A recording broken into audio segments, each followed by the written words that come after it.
Hare Nama Hare Nama eva kevalam Kalo nasteva nasteva nasteva gatiranyata.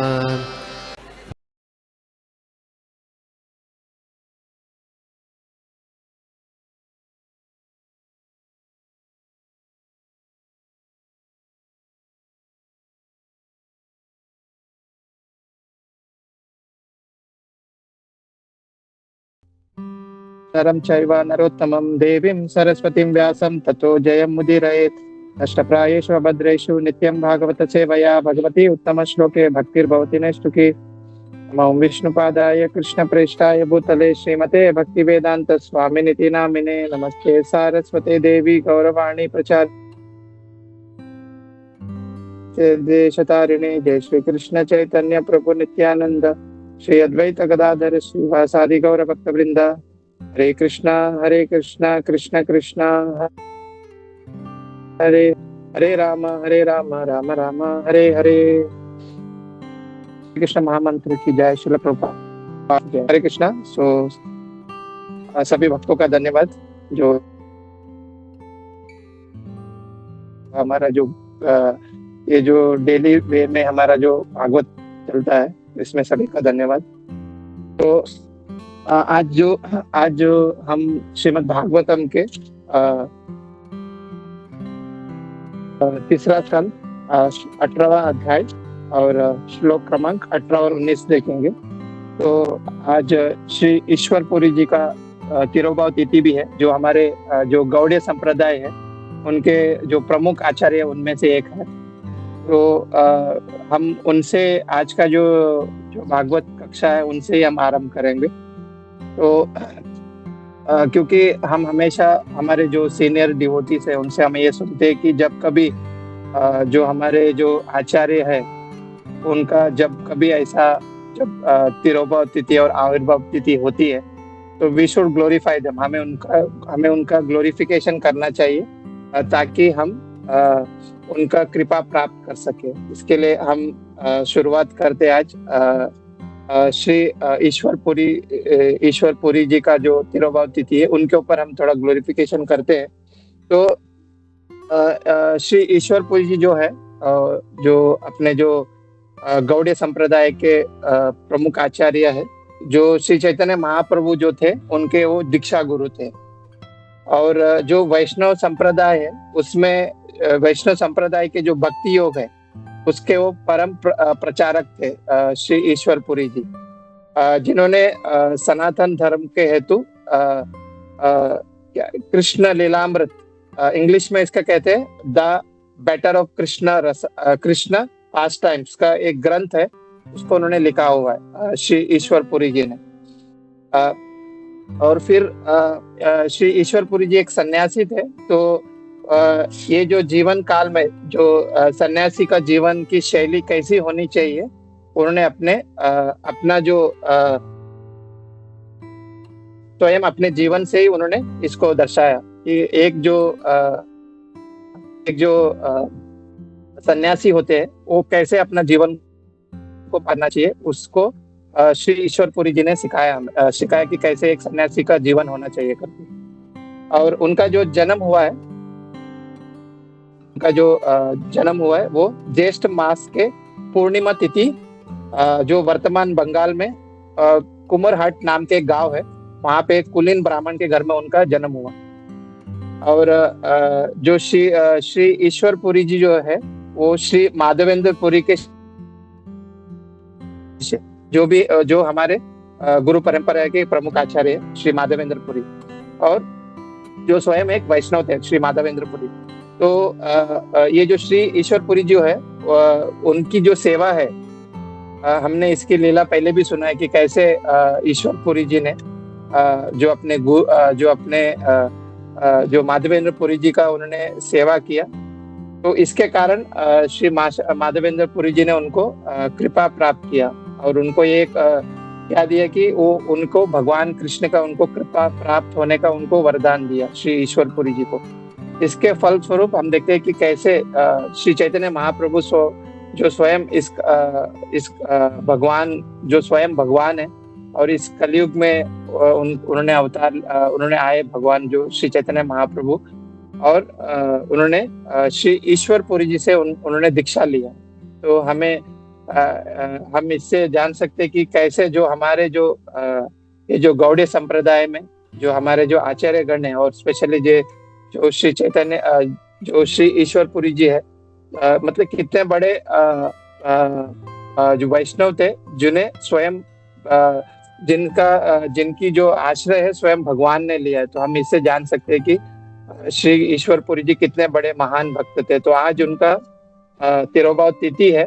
तो हम सभी श्री ईश्वर पुरी जी से यही प्रार्थना करेंगे कि ऐसे हम भक्ति में श्री चैतन्य महाप्रभु की कृपा हमें प्राप्त हो और हम भक्ति में ऐसे आगे बढ़ सके। तो श्री ईश्वर पुरी जी का जो हमारे जो प्रमुख आचार्य है हमारे इसके, तो श्री ईश्वर पुरी जी की जय, श्रील प्रभुपाद की जय। तो वी विल स्टार्ट विद आज का जो भागवत कक्षा है उसको हम आरंभ करते हैं। तो आज का जो श्लोक है तीसरा स्कंद 18वां अध्याय और श्लोक क्रमांक 18 और 19। तो हम पहले जो श्लोक है उसको दोहराएंगे। जो 18वां श्लोक है, एवं गदाभयं गरीभयायं प्रयक्षो हरेरेव च जिगीष्य सुषमा अरभाव अनोन्यम अभिज्ञाननात्वा। अनुवाद श्रील प्रभुपाद द्वारा। श्रील प्रभुपाद की जय। इस प्रकार असुर हिरण्याक्ष तथा भगवान हरि ने एक दूसरे को जीतने की इच्छा से क्रुद्ध होकर अपनी अपनी विशाल गदाओं से एक दूसरे पर प्रहार किया। तात्पर्य श्रील प्रभुपाद द्वारा।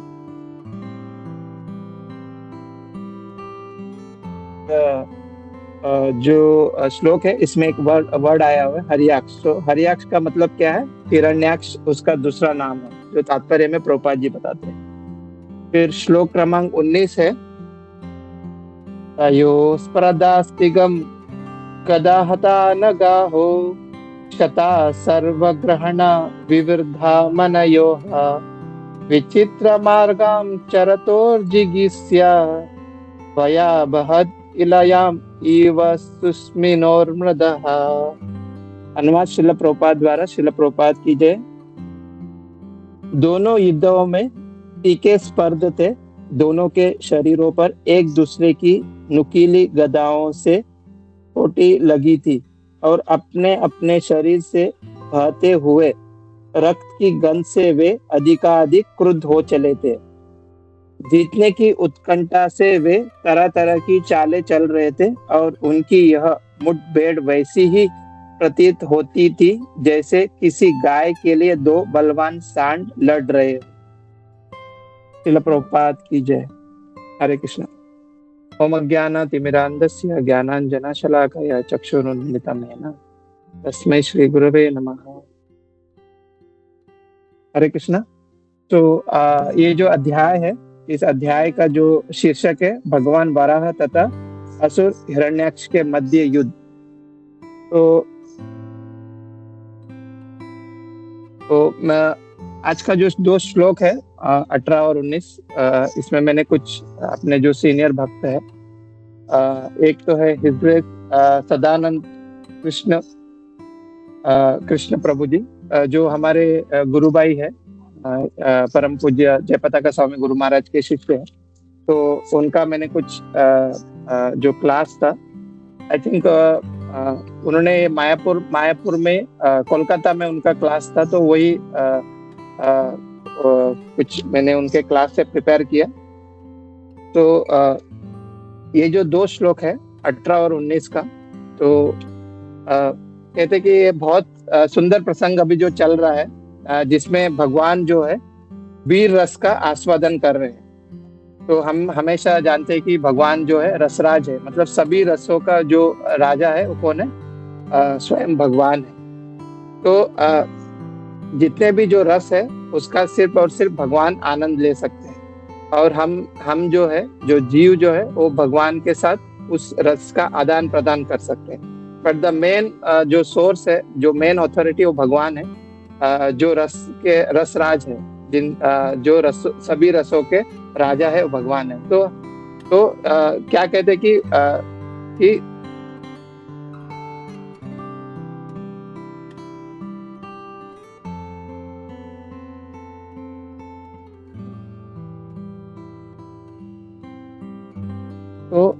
कहते हैं कि भगवान की प्रसन्नता के लिए ही सारे हमें जो रस है वो भगवान।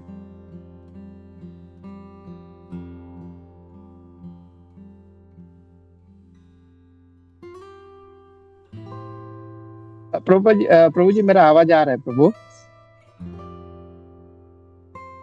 हरे कृष्णा प्रभु मुझे तो कुछ नहीं सुनाई दे रहा और पूरा आपका पॉश हो रहा है, पूरा ब्रेक हो रहा है, पता नहीं बाकी जस्ट लोगों बीच में थोड़ा कट रहा है प्रभु। नहीं सही है, लेकिन खाली आवाज जो है तुम्हारा बीच बीच में एक दो वर्ड कट हो रहा है, शायद नेटवर्क की वजह से। लेकिन बाकी सब क्लियर है, वीडियो भी क्लियर है, तेरा मस्त है, आज बहुत अच्छा दिख रहा है, एंड खाली आवाज का तेरा प्रॉब्लम है। कंटिन्यू या समाप्त करूं प्रभु? नहीं कंटिन्यू या प्रभु। तो ये जो 12 रस है, हम जो भक्ति रसामृत सिंधु में देखते हैं कि देयर आर 12 रसास आर देयर। जो 5 जो रस है वो प्राइमरी रसा है और 7 जो है वो सेकेंडरी रसा है। तो व्हाट आर देयर रसस? जो 5 है वो शांत, दास्य, वाक्य, वात्सल्य और माधुर्य। तो ये जो 5 जो रस है, दिस इज कॉल्ड प्राइमरी रसस। और ये जो 7 जो रस है, जिसमें रौद्र आता है, अद्भुत आता है, हास्य आता है, फिर वीर आता है, तो देयर आर 7 रसस are there, that is called secondary, वो है सेकेंडरी रसस। तो ये जो युद्ध हो रहा है भगवान हिरण्यकशिप और भगवान वराहदेव के बीच में, तो यहाँ पे वीर रस का आस्वादन हो रहा है। मतलब भगवान जो है हिरण्यकशिप से वीर रस का आस्वादन कर रहे हैं। तो यही वीर रस का जो आस्वादन है जो भगवान यहाँ पे कर रहे हैं, वो कुरुक्षेत्र के युद्ध में भीष्म पितामह के सामने भी उन्होंने इस वीर रस का आस्वादन किया था, जहाँ पे वो भगवान श्री कृष्ण ने अर्जुन को कहा था कि आप भीष्म पितामह के ऊपर बाण चलाइए और उनसे युद्ध करो और उनको मार दो करके। तो जो भीष्म पितामह थे, उन्होंने एक प्रतिज्ञा लिया था उस समय कि ये जो 5 बाण है, इससे मैं इस 5 पांडवों का मैं वध करूंगा करके। और वहां पे जब दुर्योधन थे, उनको बहुत मतलब बहुत भयभीत थे वो भी, और उनको ऐसा लग रहा था कि जो भीष्म पितामह थे वो पक्षपात के इसमें थे, ऐसा उनको लग रहा था दुर्योधन को। तो उन्होंने क्या कहा कि दुर्योधन ने जो भीष्म पितामह को, ये 5 आप मुझे दे दीजिए, 5 बाण, और जब कुरुक्षेत्र के युद्ध में मैं आपको ये बाण दे दूंगा करके। पर भगवान जो थे वो अंतर्यामी थे, तो उन्होंने क्या कहा अर्जुन को कि एक समय रात्रि में कि उन्होंने कहा कि अर्जुन को कि आप दुर्योधन के पास जाइए और ये 5 बाण मांग लीजिए उनसे। तो क्योंकि दुर्योधन ने वादा किया था कि आप कभी भी कुछ भी मांग सकते हो करके। एक दूसरा प्रसंग है, हम लोग उस पर नहीं जाएंगे। तो जब अर्जुन गए दुर्योधन के पास, तो उन्होंने वो 5 बाण ले लिया था जो भीष्म पितामह जी ने उनको दिया था। तो इसके ऊपर आखिर में भीष्म पितामह जी फिर इतना मतलब ये हो गए कि उन्होंने कहा कि या तो कुरुक्षेत्र के युद्ध में अर्जुन को मैं मार दूंगा, या तो भगवान कृष्ण की जो प्रतिज्ञा है कि वो कभी शस्त्र नहीं उठाएंगे कुरुक्षेत्र के युद्ध में, उसको मैं तोड़ दूंगा। मतलब इतना वो क्रोधित हो गए थे। और जब कुरुक्षेत्र के युद्ध में उन्होंने इतना मतलब अर्जुन के ऊपर बाण मारे थे, और स्वयं भगवान कृष्ण के ऊपर भी वो बाण मारे थे, तो इवन भगवान का जो कवच है वो भी गिर गया था। तो वो जो भीष्म पितामह जी और भगवान कृष्ण के बीच में जो युद्ध चला, इसमें भगवान कृष्ण ने भीष्म पितामह से जो वीर रस का जो आस्वादन है वो कर रहे थे। ऐसा लग रहा था कि जब भीष्म पितामह जी जब भगवान कृष्ण के बाण चला रहे थे, तो ऐसा लग रहा था कि कोई भगवान कृष्ण के ऊपर फूल फेंक रहा हो और भगवान हंस रहे हैं वहां पे। तो इस तरह से वो जो वीर रस का आस्वादन कर रहे थे भगवान कृष्ण। कभी कभी क्या होता है कि ये छोटे बच्चे जब जब अपने पिताजी के साथ खेलते हैं तो वो पिताजी के बीच में, पिताजी और छोटे बच्चों के बीच में ऐसा मतलब खेल खेल में वो झगड़ा करते हैं। और जब जो बच्चा जो है पिताजी को ऐसा मुक्का मारता है तो पिताजी ऐसे गिर जाता है, तो वो एक मतलब वो खेल रहे हैं वहां पे। तो उसी तरह से यहाँ पे जो जैसे कि जब भीष्म पितामह और भगवान कृष्ण के बीच में जो फाइटिंग जो हो रहा था तो जो वीर रस का आस्वादन वहां पे भगवान कृष्ण जो आस्वादन कर रहे थे वीर रस का, तो उसी तरह से यहाँ पे भी जो है भगवान और हिरण्याक्ष के बीच में युद्ध हो रहा है। और ये जो दो जो लोग हैं भगवान कृष्ण और हिरण्याक्ष, तो यहाँ पे इतना भयंकर युद्ध हो रहा है कि पहले अपने जो गदा से वो एक दूसरे के ऊपर प्रहार कर रहे थे। तो पहले जो भगवान वराहदेव ने गदा चलाया हिरण्याक्ष के ऊपर, तो हिरण्याक्ष बच गए। और जब हिरण्याक्ष ने जब भगवान वराहदेव के ऊपर गदा चला तो भगवान भी ऐसे बच गए। तो देखते कि जो हिरण्याक्ष जो थे वो भी बहुत माहिर था गदा चलाने में, तो इसके वजह से ऐसा खेल चल रहा है वहां पे। तो यहाँ पे बोलते कि ये जो गदा जो है, हमने पिछले जो 1-2 क्लास पहले भी जब हिज ग्रेस माधव कीर्ति प्रभु आए थे तभी भी वो बोल रहे थे कि ये जो भगवान के जो हाथ में जो गदा है, उस गदा का नाम क्या है? कौमोदकी गदा। तो ऐसा कहते हैं कि ये जो गदा जो है भगवान के हाथ में जो गदा है, बहुत सारे रेफरेंस है। हम जैसे कि देखते कि अग्नि पुराण, जैसे पुराणों में भी इसका रेफरेंस दिया हुआ है। तो अग्नि पुराण में जो रेफरेंस आता है, देयर इज चैप्टर नंबर 144, उसमें इसका रेफरेंस आता है कि एक असुर था, उसका नाम था ही गदा करके उसका असुर का नाम था। और उस अग्नि पुराण में इस तरह लिखा हुआ कि भगवान ने वो जो असुर के जो हड्डी है उससे ये गदा बनाया। इट्स इन अग्नि पुराण 144 चैप्टर में इसका वर्णन हुआ। तो इसके लिए ये जो गदा करके इसका नाम इसके लिए पड़ा बिकॉज उस असुर का नाम ही गदा था, गदा करके उस असुर का नाम है। और जो उपनिषद है, जो गोपाल तपनिष उपनिषद है, उसमें ऐसा कहते हैं कि ये जो गदा जो है भगवान के हाथ में जो गदा है, वो क्या करता है कि सबको अट्रैक्ट करता है।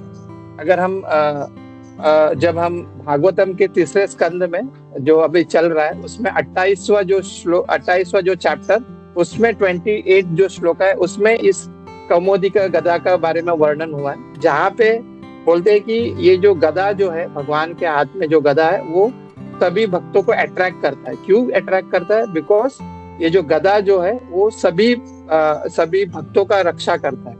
और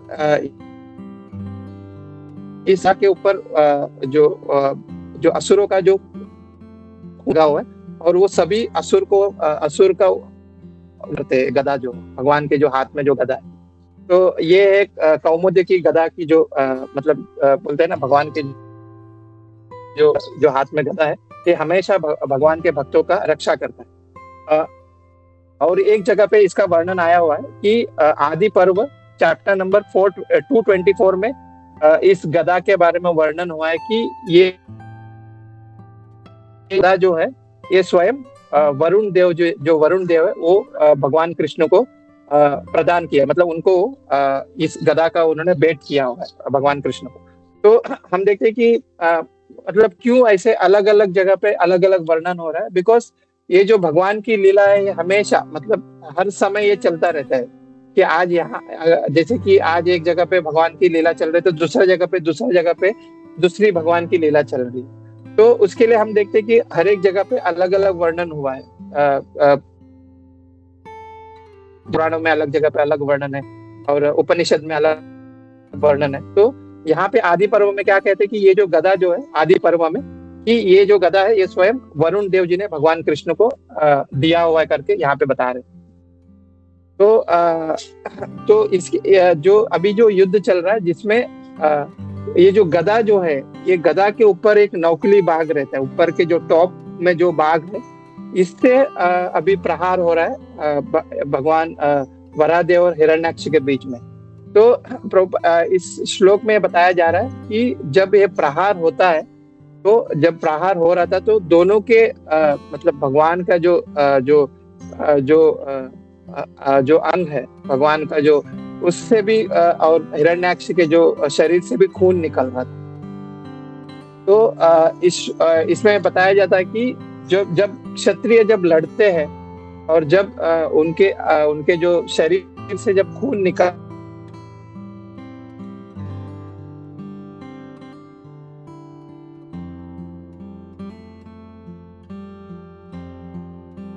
हरे कृष्णा, या तो जब क्षत्रियों के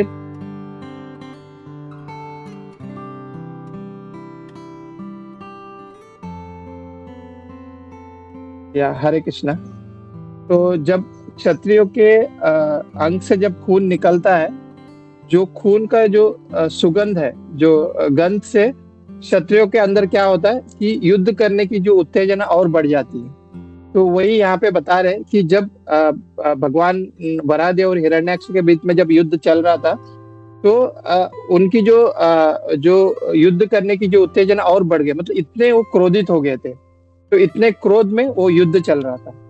फिर आगे बता रहे हैं कि ये युद्ध क्यों चल रहा है, क्योंकि ये युद्ध इसके लिए चल रहा है कि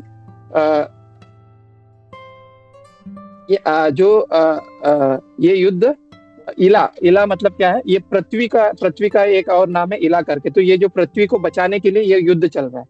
तो यहाँ पर प्रभुपाद जी अपने तात्पर्य में बताते हैं कि जैसे एक गाय के लिए जो दो जो बुल है, इंग्लिश में ये वर्ड है बुल करके बताया गया है, में इसको सांड करके लिखा हुआ है। तो नॉर्मली जो बैल होता है, इसके बीच में जब युद्ध चलता है, तो प्रभुपाद जी ये वर्णन दे रहे, दो जो बैल जब युद्ध करते हैं गाय के लिए, उसी तरह से ये अभी दिख रहा है कि एक जो माता पृथ्वी के लिए भगवान वराहदेव और हिरण्याक्ष का युद्ध चल रहा है। तो उसका संबोधित कर रहे गाय के लिए दो जो बुल है, बैल युद्ध कर रहे करके प्रभुपाद जी अपने तात्पर्य बताते हैं। तो ये जो बैल है, मतलब ये जो बैल के बीच में जब फाइट होता है, तो मतलब एक रियल फाइट हम देखते हैं। नॉर्मली हम शहरों में देखते नहीं है, बिकॉज नॉर्मली हम ऐसे जगह पे आ चुके हैं जहाँ पे बैल और गाय जो है कम दिखाई देते हैं।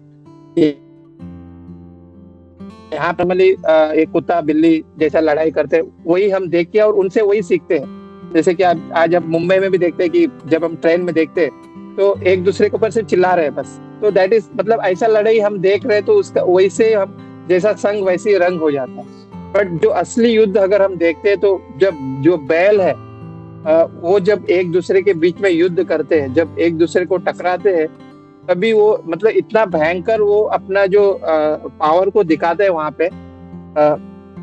एक लेक्चर में मैं सुन रहा था कि जब वृंदावन में जब जो गौशाला है, तो गायों को अलग करते हैं और जो बैल है उसको अलग करते हैं, और उसके बीच में ना वो लोग दीवार रखते हैं। क्यों कि मतलब बैल इतना स्ट्रांग होता है कि वो लोग वो दीवार को तोड़ के भी उससे उड़ा सकते हैं। तो इतना वो पावरफुल रहते हैं बैल। पर हमें ये भी देखना चाहिए कि हमें ये भी हम सीखते हैं कि ये जो दोनों जो है, जब जो माता जो गाय है हम उसको माता मानते हैं, तो उसी तरह से जो बैल है वो हमारे पिता है। तो ये दोनों जो है गाय और बैल, इस दोनों को हमें मतलब इतना सम्मान देना चाहिए। क्योंकि बताते हैं कि जो बैल जो है वो धर्म का प्रतीक माना जाता है, बैल जो है, और गाय जो है वो पृथ्वी की प्रतिनिधि माना जाता है। तो मानव समाज में हमें बनाए रखने का ये जो महत्वपूर्ण भूमिका ये दोनों निभाते हैं, बैल और गाय। तो बैल क्या करता है कि ये जो भूमि जोतने का और खाद्य यान जो पैदा करने का काम का जिम्मेदारी किसका है? बैल का है। मतलब वो पूरा मतलब इससे क्या है, हमें मतलब उनकी जो कार्य से हमें ये पोषण मिलता है, हमें ये सब अनाज वगैरह इनके वजह से मिलता है। आज तो चलो सब जगह मतलब ट्रैक्टर वगैरह आ चुका है, बट जो बैल है उसका कार्य कोई नहीं कर सकता है। तो और क्या है इसी और गाय से हमें क्या प्राप्त होता है कि दूध वगैरह प्राप्त होता है। तो कहा जाता है कि हमें दोनों का सम्मान देना चाहिए, क्योंकि बैल हमारे पिता है तो गाय हमारे माता है। तो इस तरह से यहाँ पे जो प्रभुपाद जी ने जो वर्णन किया है कि जो गाय के लिए जो बैल लड़ रहे, उसी तरह से माता पृथ्वी के लिए अभी दोनों दोनों भगवान वरादेव और हिरण्याक्ष के बीच में युद्ध चल रहा है। तो ऐसा प्रभुपाद जी अपने इसमें वर्णन देते हैं। फिर प्रभुपाद जी तात्पर्य में एक और वर्ड यूज कर रहे, इलाव्रत वर्ष करके। तो इलाव्रत वर्ष इसको ही भारत वर्ष कहते हैं। तो वैदिक नियमावली के अनुसार और वैदिक गणनाओं के अनुसार कि ये जो पूरा पृथ्वी है ये भारत वर्ष ही है। पर पहले इसको इलाव्रत वर्ष करके कहते थे, पर जब भगवान ऋषभ देव के जो पुत्र है महाराज भरत महाराज जो है, जब इन्होंने इस पूरा भूमंडल का जब उन्होंने शासन किया, तब जाके इसका नाम पड़ा भारत वर्ष करके इसका नाम पड़ा। तो हम इसके ऊपर भी हम जब 5th कैंटो में जब जाएंगे तो इसके ऊपर पूरा एलोबरेट में हम देखेंगे, पर आज हम थोड़ा इसके ऊपर भी थोड़ा सा हम लोग चर्चा करेंगे। तो उससे पहले जैसे कि अभी ये भू वरादेव, मतलब भगवान वरादेव ने भूमि को उठा लिया था, इसके लिए उनका नाम क्या पड़ा, भू वरादेव। तो आज भी हम जब इस भूतल में है, तो यहाँ पे बहुत सारे ऐसे मंदिर है जहाँ पे भू वरादेव का हम मंदिर पाते हैं ऐसे काफी जगहों पे। तो एक तो ये बोलते हैं कि जब भी कभी भी भूमि की पूजा होती है, इस पृथ्वी माता का पूजा होता है, तब उसी समय भू वरादेव के भी पूजा होता है। बिकॉज भू वरादेव को ने माता जो पृथ्वी है, माता पृथ्वी की मतलब वो उनके हस्बैंड है, भू वरादेव पृथ्वी माता के हस्बैंड है। इसके लिए जब कभी भी भूमि माता का जब पूजा होता है तो उसी समय भू वरादेव का भी पूजा होता है। और एक वर्णन यहाँ पे आ रहा है कि जो तिरुपति में जो मंदिर है, तिरुमाला में वेंकटेश बालाजी का जो मंदिर है, जो बालाजी हम देखते हैं कि ये बहुत फेमस मंदिर है तिरुपति में, जहाँ पे जो बालाजी जो थे वह क्या है, लोन लिया रहता है, किससे, कुबेर से। तो और वो लोन चुकाने के लिए वो आज वहां पे खड़े हुए हैं, मतलब ऐसा वो स्टोरी है वहां पे तिरुपति बालाजी में। तो वहां पे एक वो जो मंदिर जिस स्थान पे है, जो पहाड़ के इसके ऊपर जो मंदिर है, वो पहाड़ के जो मेन जो है वो भू वरादेव है। तो ऐसा कहा जाता है कि जो बालाजी थे उन्होंने भू वरादेव से इस मंदिर मतलब ये जो जगह चाहिए करके उन्होंने मांगा था वहां पे भू वरादेव से। और भू वरादेव जो वरादेव थे उन्होंने वहां पे एक शर्त रखा था बालाजी से, भगवान बालाजी से कि मैं आपको ये जगह दे दूंगा, बट आपको क्या करना है कि मेरा भी एक विग्रह यहाँ पे स्थापन करना है। और जो कोई भक्त जब कभी भी तिरुपति बालाजी में आते हैं तो पहले वो मेरे दर्शन करेंगे और उसके बाद वो आपका दर्शन करेंगे। फिर जब आखिर में जब वो जाएंगे तो फिर वो मेरे दर्शन करके इस जगह से वो जाएंगे, तब जाके उनका जो तीर्थाटन है तो वो पूरा होगा। तो आज भी हम देखते हैं जो तिरुपति बालाजी में वहीं पे भू वरादेव का मंदिर है। तो बहुत लोगों को इसके बारे में पता नहीं है, तो वो डायरेक्टली तिरुपति बालाजी में जाते हैं। पर हमारे गुरु महाराज ने ऐसा कहा कि जब कभी भी हम तिरुपति बालाजी में जाते तो पहले हमें भू वरादेव का मंदिर में जाना है, फिर उनका दर्शन लेने के बाद, भू वरादेव का दर्शन लेने के बाद फिर हमें बालाजी का दर्शन करना है, भगवान बालाजी का। फिर आखिर में जब हम रिटर्न जब जाते हैं तब फिर से भू वरादेव जी का दर्शन करके फिर हमें वहां से निकलना है करके गुरु महाराज कहते हैं उस क्लास में जहाँ पे इस ग्रेट सदानंद प्रभु जी बता रहे थे। और भू वरादेव मंदिर के एकदम ऑपोजिट में चैतन्य महाप्रभु जी का फुटप्रिंट है, जहाँ पे वहां चैतन्य महाप्रभु का मंदिर भी वहां पे, उनके फुटप्रिंट का मंदिर वहां पे भू वरादेव के एकदम ऑपोजिट में। फिर एक मंदिर एक आता है कोलाहा द्वीप में, जहाँ पे भू वरादेव जी का एक मंदिर है। ये जो वरादेव भू वरादेव का और हिरण्याक्ष के बीच में जब फाइट हो रहा था, तो वरादेव जी का जो पिछला जो पैर है, उसका जो पैर का जो पद चिन्ह है वो ये कोलाहा द्वीप में पड़ा हुआ है। तो वहां पे भी एक भूवरादेव का मंदिर है, जहाँ पे भगवान भूवरादेव का जो पद चिन्ह है वहां पे पड़ा है, कोल्हा द्वीप में। तो उधर भी एक भूवरादेव का मंदिर है। तीसरा एक मंदिर है, वो विशाखापट्टनम में सिंहाचल में एक मंदिर है। जब प्रहलाद महाराज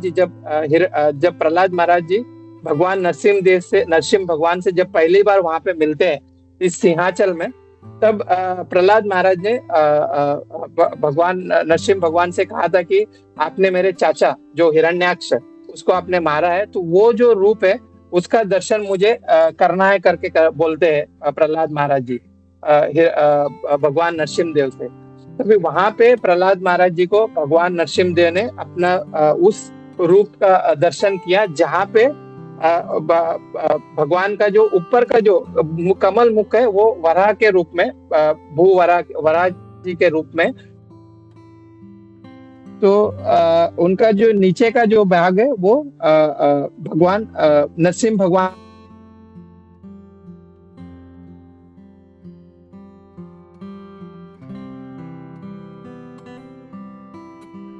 हरे कृष्णा। तो ये जो सिंहाचल में वो भूवरादेव का वहां पे मंदिर है। और फिर एक मंदिर चेन्नई में आता है, जो सिंहाचल में जो मंदिर है, जहाँ पे आधा जो भाग है वो भगवान वरादेव का है और नीचे का जो भाग है वो भगवान नरसिंह देव का है। तो वहां पे ऐसा कहा जाता है कि जो 12 साल पूरा, मतलब सालों के पूरा दिन वहां पे इस भगवान के पूरे जो शरीर में चंदन लगाया रहता है, मतलब पूरा 12 महीना। और सिर्फ एक दिन ऐसा दिन आता है जहाँ पे वो चंदन पूरा निकालते हैं, तब वहां पे बहुत भीड़ होता है वहां पे उस मंदिर में। फिर एक गुरु महाराज बताते कि चेन्नई में एक मंदिर है, नित्य कल्याण कार्यालय बोल के एक मंदिर है, जहाँ ये महाबलीपुरम बोल के एक जगह है चेन्नई में। तो वहां पे ऐसा माना जाता है कि मतलब पूरा 360 डेज, मतलब पूरा साल भर वहां पे भगवान का वहां पे शादी है, मतलब भगवान का मैरिज करते हैं। तो वहां पे कथा आती है कि एक वहां पे एक व्यक्ति थे, साधु थे, उनका एक बेटी थी। तो उन्हें ऐसा एक वरदान मिला था कि अगर वह गर्भदान संस्कार करती है तो उन्हें भगवान के धाम में जाने का उनको योग्य प्राप्त होगा करके, ऐसा उनको वरदान मिला था। तो वो बहुत सारे जगह पे जाते हैं शादी के लिए, हर एक जो पुरोहित है उनसे पूछते हैं कि भाई आप मुझसे शादी करेंगे, तो ऐसा वो पूछती, तो फिर सब लोग मना करते। फिर एक जो व्यक्ति थे वो बहुत धनी थे वहां पे, तो उन्होंने उस जो माता थी उनसे वो विवाह रचाते हैं। और फिर वो जो विवाह होने के बाद जब उनका गर्भदान संस्कार होता है तो उन्हें 360 जो पुत्रियां कन्याएं उनको प्राप्त होता है। और तो ये जो 360 जब उनको कन्या प्राप्त होती है, तो अभी इनका भी शादी का समय आता है। तो हर एक दिन मतलब एक एक करके उनसे एक एक पुत्री होते, मतलब इतना मतलब वो खूबसूरत थी। तो एक धनी व्यक्ति आते हैं वहां पे, और वो बोलते हैं कि मेरे पास बहुत धन है, तो मैं ये पूरा 360 जो आपके पूरे जो कन्या है उनसे मैं शादी कर लूंगा, सबसे मैं विवाह कर लूंगा। तो उनके जो पिता थे उनको बहुत खुश हो जाते कि चलो इनकी शादी हो जाए। तो हर एक दिन उनकी जो एक एक पुत्रियों से उस व्यक्ति का शादी होता है, विवाह होता है। तो वो जो व्यक्ति जो है और कोई नहीं है, वो स्वयं वराह देव थे। और उन्होंने फिर वो हर एक दिन उन पुत्री से उनका शादी हो जाता है। और वो जो पुत्रियां हैं वो और कोई नहीं, वो स्वयं लक्ष्मी देव थे। तो ऐसा भी माना जाता है कि उस जगह पर डेली मतलब भगवान का 360 डेज वहां पे भगवान की शादी होती है, हर दिन उनका वहां पे विवाह करके ये है महाबलीपुरम में वराहदेव का वहां पे भी एक मंदिर है। और सिर्फ मैं अभी 2 मिनट लूंगा क्योंकि ये जो लास्ट जो है जहाँ पे भारत वर्ष के बारे में यहाँ पे प्रभुपाद जी ने बताया है। ओके, तो ये भारतवर्ष कैसे पड़ा हम वो देखेंगे। तो लास्ट वीक सूरत माधव प्रभु जी ने हमारा एक चार्ट भेजा था, हमारे हमारे जो वैदिक संस्कृति, वैदिक इसमें जो लीन कैसे मतलब इस धरातल में कैसे लिनेज का सिस्टम हमने देखा कि किस तरह से। तो उसमें एक महाराज थे प्रियव्रत महाराज करके, तो उनके 7 पुत्र थे, 7 सन्स। तो उसमें एक पुत्र का नाम था अग्निधरा बोल के। तो ये जो हम जब 5th कैंटो में आएंगे तो इसका पूरा वर्णन देखेंगे। तो प्रियव्रत महाराज ने ये जो अग्निधरा जो पुत्र थे उनको ये जम्बू द्वीप सौंप दिया कि भाई आप ये जो जम्बू द्वीप है उसका पूरा कार्यभार आप देखेंगे करके। तो अग्निधरा के 9 पुत्र हुए, 9 सन्स। तो उसमें जो उनका पहला पुत्र जो थे नाभि, तो वो नाभि और उनकी जो पत्नी थी मेरु देवी, उनसे उनका एक पुत्र का प्राप्ति हुआ, भगवान ऋषभ देव। नाभि और उनकी जो पत्नी है मेरु देवी, तो इनके बीच में उनका एक पुत्र की उनको प्राप्ति हुई, भगवान ऋषभ देव। ये स्वयं भगवान के अवतार है ऋषभ देव करके।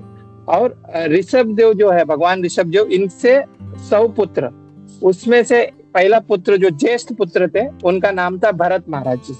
तो जब भरत महाराज जी इस पूरे शासन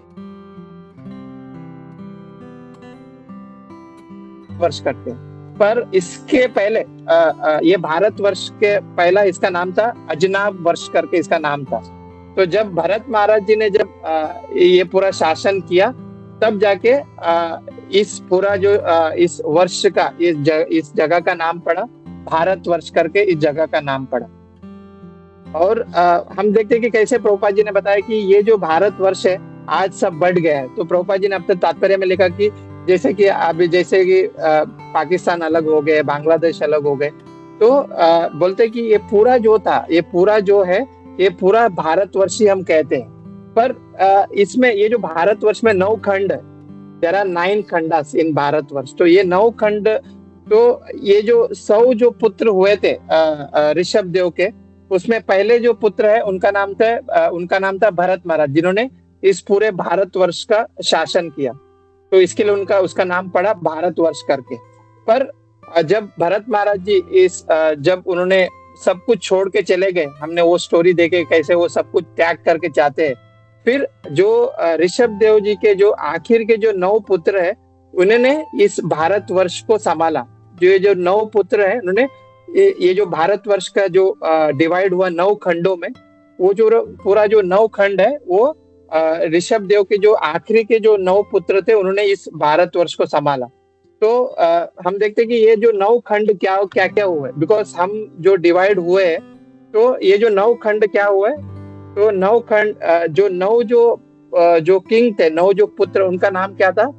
कुशाव्रत। पहला जो पुत्र है वो उनका नाम है कुशाव्रत। तो इन्होंने कुशाव्रत जो थे, उन्होंने ये जो 9 खंड में एक खंड है उसका नाम था इंद्रद्वीप करके। तो इसका वर्णन हम विष्णु पुराण में इसका वर्णन देखते कि क्या क्या ये जो खंड है उसका नाम हम विष्णु पुराण में देखते हैं। तो जो कुशाव्रत जो थे राजा थे, उन्होंने ये इंद्रद्वीप को संभाला पूरा, ये पहले जो खंड। और दूसरा है इलाव्रत, ये अलग है, इलावर्ष और इलाव्रत दोनों अलग है। तो इलाव्रत दूसरा जो ये जो 9 पुत्र में उनका दूसरा जो पुत्र का नाम था इलाव्रत, उसका उन्होंने क्षेणु बोल के जो द्वीप है, जो खंड है, उसको उन्होंने राज्य किया। फिर तीसरा है ब्रह्मवर्त। ब्रह्मवर्त ने ताम्र वर्ण बोल के जो जगह है उसका उन्होंने राज्य किया। फिर मल्लिया बोल के है, वो भविष्यमान बोल के जो जगह है, जो खंड है, उसको उन्होंने शासन किया। फिर केतु है, वो नाग द्वीप को शासन किए। और भद्रसेन बोल के जो राजा थे, उन्होंने सौम्य जो खंड है उसका उन्होंने शासन किया। फिर इंद्रस्पर्क जो थे, वो गंधर्व बोल के जो जगह है उसका उन्होंने शासन किया। फिर विदर्भ जो राजा थे, उन्होंने वरुण जो खंड है उसका उन्होंने शासन किया। और कीकटा जो है, जो राजा थे, उन्होंने ये जो भरत खंड, जहाँ पे आज हम रह रहे, भरत खंड का जो शासन जो किया है वो कीकटा राजा ने किया। तो कहते कि ये जो भरत खंड है, ये बहुत स्पेशल है। ये जो पूरा भारतवर्ष में ये जो भरत खंड है ये बहुत स्पेशल है। और ये जो भरत खंड देखते कि इसका भी कई नाम है। हम जो नाम सुनते हैं, नवद्वीप करके एक नाम है। जैसे हम जब मायापुर में जाते हैं तो वहां पे हम इसको नवद्वीप करके कहते हैं। जो भरत खंड का एक नाम नवद्वीप करके भी आता है, और दूसरा ये भरत खंड को भारतवर्ष करके भी बोलते हैं। बिकॉज ये बहुत स्पेशल खंड है ये भरत खंड बोल के, तो इसके लिए इसको भारतवर्ष करके भी बोलते हैं। और इस भरत खंड को गंधर्व करके भी बोलते हैं। क्यों? ये जो पूरे जो देवी देवता जो है वो मतलब इतना मतलब ये जो खंड है भरत खंड जो है, इसके ऊपर इतना वो ये करते कि उनको भी यहाँ पे आके भगवान की भक्ति करने का वो मतलब वो ये चाहते कि यहाँ पे आके वो भगवान की भक्ति करे। बिकॉज ये जो भारतवर्ष है इसमें जो स्पेशली जो भरत खंड जो है मतलब बहुत इजी वे है। हम देखते हैं ना कि चैतन्य महाप्रभु बोलते कि अगर जो कोई भी इस भारतवर्ष में और स्पेशली इस भारत खंड में जब कोई भी अगर जिसका इस भारत खंड में जन्म होता है तो वो मतलब बहुत स्पेशल माना जाता है। मतलब वो मतलब उन्होंने कई मतलब ये किया है, उसके वजह से उनको इस धरातल पर उनको मतलब उनको इस धरातल पर जन्म हुआ। तो ये जो भारतवर्ष जो बोलते हैं ये जो आज हम बोल रहे हैं कि ना कि सब हम भारतवासी है और वो पाकिस्तान है, वो बांग्लादेश है, अलग अलग बोलते हैं, पर ये सब पूरा क्या है, ये भारतवर्ष है। इसका नाम ही भारतवर्ष है। उसके लिए प्रभुपाद जी अपने तात्पर्य मेंशन करते हैं कि ये अभी सब डिवाइड हो चुके हैं, पर पहले जो थे वो पूरा ये जो थे ये भारतवर्ष, जो भरत महाराज जी जिन्होंने इसको शासन किया उसका नाम पड़ा भारतवर्ष करके। तो ऐसे प्रभुपाद जी अपने तात्पर्य में इसका मेंशन करते हैं। तो मैं यहीं पे अपने वाणी को विराम दूंगा। सॉरी फॉर द नेटवर्क, कि नेटवर्क का भी बहुत डिस्टर्बेंस हुआ। आई ट्राइड कि बट इसके लिए मैं क्षमा चाहता हूँ। हरे कृष्णा, श्रील प्रभुपाद की जय, गुरु महाराज की जय। मैं यहीं पे वाणी को अपनी विराम देता हूँ। हरे कृष्ण।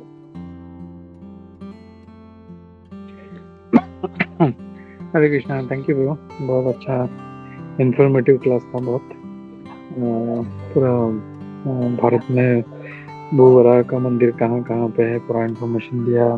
जैसे तिरुपति में भी अगर पहले जाना है तो बालाजी का दर्शन करने के पहले भूवराह का दर्शन करना चाहिए, और वहीं पे चैतन्य महाप्रभु के पद चिन्ह है का मंदिर है, उसका वहाँ पे भी दर्शन करना चाहिए। तो next time we go there, हम लोग ये याद रखेंगे, will try to go there, have darshan over there.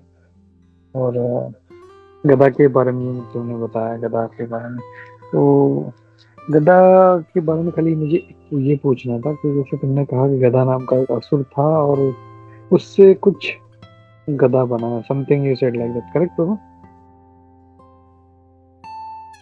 या प्रभु, ये प्रभु मतलब भगवान ने उनके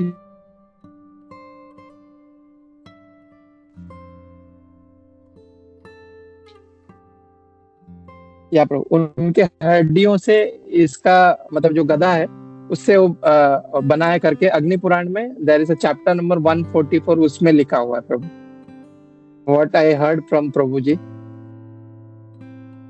अच्छा, क्योंकि हम लोग जानते हैं कि जितने भी ये जो पार्षद हैं उनके जो अस्त्र हैं, जैसे सुदर्शन चक्र है, गदा है, ये सब भगवान के नित्य पार्षद हैं। लोग जो हैं वो लोग गोलोक से आते हैं और वो रूप लेते हैं वो लोग। तो इसके लिए मैं थोड़ा सा डाउट आया है ऐसा, तो वो उसका कुछ रेफरेंस होगा तो प्लीज शेयर कर देना। तो क्योंकि वो गदा, मुझे डाउट इसकी लगी कि एक तो वो असुर था वो पहले बात तो हाउ कम उसके हड्डियों से वो गदा बना, तो प्लीज वो शेयर कर देना। उसका क्लास था ना उनका रेफरेंस है, तो you can check, go through it. Thank you Prabhu. Hare Krishna. Thank you Sarvadev Prabhu, बहुत अच्छा क्लास था प्रभु। मैं एक क्लास सुन रही थी प्रभु जी का, तो उसमें मतलब प्रभु जी ऐसा बता रहे थे कि जैसे मतलब भगवान को हम किसी से कंपेयर नहीं कर सकते, बट भगवान हमको जैसे हमारा बुद्धि है वो हमको वैसा बताने के लिए एग्जाम्पल देते लाइक अभी वो पंपकिन का एग्जाम्पल दे रहे थे कि जो पंपकिन है वो हमको पता है कि वो कैसा दिखता है, कैसा कलर है, राउंड है। तो भगवान भी अपनी लीलाओं में हमको जितना पता है उसी हिसाब से वो हमको बताने का प्रयास करते हैं कि जो हम समझ पाए। तो मतलब मुझे प्रभु इतना ही इसमें से समझ आया कि प्रभु जी जो जैसा बता रहे थे कि हम जितना समझ पाए, इसलिए भगवान वैसी लीलाएं करते हैं कि ताकि हम वो समझने का प्रयास कर पाए।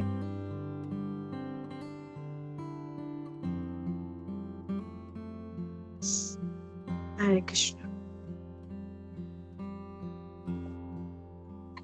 ठीक है, ओके, जी रागिनी। और किसी का कोई कमेंट नहीं है तो हम लोग रुकते हैं। ममता जी, यस, हरे कृष्ण। हरे कृष्णा प्रभु जी।